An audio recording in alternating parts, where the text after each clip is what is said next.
നമസ്കാരം, ആയുർജീവനത്തിലേക്ക് സ്വാഗതം. വേനൽക്കാലത്തുണ്ടാകുന്ന ചൂടുകുരു അല്ലെങ്കിൽ പ്രിക്ലി ഹീറ്റിനെ പറ്റിയാണ് ഇന്ന് ആയുർജീവനത്തിൽ സംസാരിക്കുന്നത്. വേനൽക്കാലത്ത് ചൂടും വിയർപ്പും വളരെ വർദ്ധിച്ചിരിക്കുന്ന കാലാവസ്ഥയിലാണ് ഇതുണ്ടാകുന്നത്. വിയർപ്പ് ഗ്രന്ഥികൾ അമിതമായ സ്വേദം ഉൽപ്പാദിപ്പിക്കുന്നു. അത് അടഞ്ഞു കഴിയുമ്പോൾ ചൂടുകുരു പൊന്തുന്നു. ഇത് നിസ്സാരമായ ഒരു രോഗമാണ്. എല്ലാത്തരം ആളുകളിലും ഇതുണ്ടാകുന്നു. എങ്ങനെയാണ് ചൂടുകുരു ഉണ്ടാകുന്നതെന്ന് നോക്കാം. സ്വേദഗ്രന്ഥികളിൽ നിന്നും ഉഷ്ണകാലത്ത് കൂടുതലായി സ്വേദം പുറപ്പെടുവിക്കുന്നു. ഇത് ചർമ്മത്തിലെ മൃതകോശങ്ങൾ തടസ്സപ്പെടുത്തുന്നു. ഇതിൻ്റെ ഒഴുക്ക് തടസ്സപ്പെടുമ്പോൾ ഗ്രന്ഥികൾക്കുള്ളിൽ അണുബാധയുണ്ടാവും.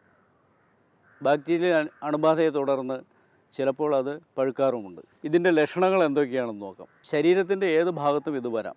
എങ്കിലും കൂടുതലായി ഉണ്ടാകുന്നത് കഴുത്തിലും പുറത്തും നെഞ്ചിലും മുഖത്തുമൊക്കെയാണ്. ചൂടുകുരു അധികമായി വരാനുള്ള കാരണങ്ങൾ നോക്കാം. മൂടിക്കെട്ടിയ വസ്ത്രധാരണമാണ് ഏറ്റവും പ്രധാനം. ഉഷ്ണകാലത്ത് നൈലോൺ അല്ലെങ്കിൽ പോളിയസ്റ്റർ വസ്ത്രങ്ങൾ ധരിക്കുമ്പോൾ ശരീരത്തിൽ നിന്നുള്ള ചൂട് പുറത്തേക്ക് പോകാൻ കഴിയാതെ വരുന്നു. ഇത് ചൂടുകുരുവായിട്ട് മാറും. അമിതവണ്ണമുള്ളവരിൽ സ്വേദത്തിൻ്റെ ഉൽപ്പാദനം കൂടുതലാണ്. അവരിലും ഇത് കൂടുതലാവും. ചൂടുകുരു ഒഴിവാക്കാനുള്ള മാർഗ്ഗങ്ങൾ എന്തൊക്കെയാണെന്ന് നോക്കാം. ഏറ്റവും പ്രധാനം ശരീരത്തിന് തണുപ്പ് നൽകുന്ന അല്ലെങ്കിൽ താപം കുറയ്ക്കുന്ന ആഹാരപാനീയങ്ങൾ ഉപയോഗിക്കുക എന്നുള്ളതാണ്. പഴങ്ങളും പച്ചക്കറികളും കൂടുതലായി ഉപയോഗിക്കുക. നന്നായി വെള്ളം കുടിക്കുക. ദിവസം ഒരു 2-2.5 ലിറ്റർ പാനീയങ്ങൾ കുടിക്കണം. ദിവസം 2 നേരം തണുത്ത വെള്ളത്തിൽ കുളിക്കുന്നതും വളരെ നന്നായിരിക്കും. ഇനി ചൂടുകുരു തടയുവാനുള്ള ഫലപ്രദമായ എളുപ്പ വഴികൾ എന്തൊക്കെയാണെന്ന് നോക്കാം. ശരീരത്തിൻ്റെ ഉഷ്ണം കുറയ്ക്കുന്ന ചില ഔഷധദ്രവ്യങ്ങൾ ദേഹത്ത് അരച്ചു പുരട്ടുന്നത് നല്ലതാണ്. രാമച്ചം പച്ചവെള്ളത്തിൽ അരച്ച് ചൂടുകുരു ഉള്ള സ്ഥലത്ത് പുരട്ടുന്നത് വളരെ നല്ലതാണ്. മല്ലി അരച്ച് പുരട്ടുന്നതും ഇപ്രകാരം തന്നെ നല്ലതാണ്.